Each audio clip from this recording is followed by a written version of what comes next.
ഒരു തൂമഞ്ഞിൻ വൈഡൂര്യം നൽകിയപ്പോൾ താരാകാശം പകരം നൽകി നീ. ഒരു മൂവന്തി പൂങ്കിണ്ണം ഞാൻ തന്നപ്പോൾ പൊന്നിൻ പുലർകാലം പകരം തന്നു നീ.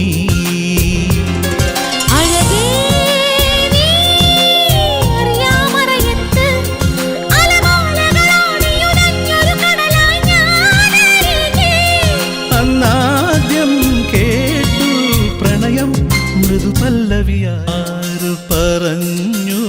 ആര് പറഞ്ഞു ഞാൻ കണ്ടത് രാക്കനവാണെന്നാരു പറഞ്ഞു.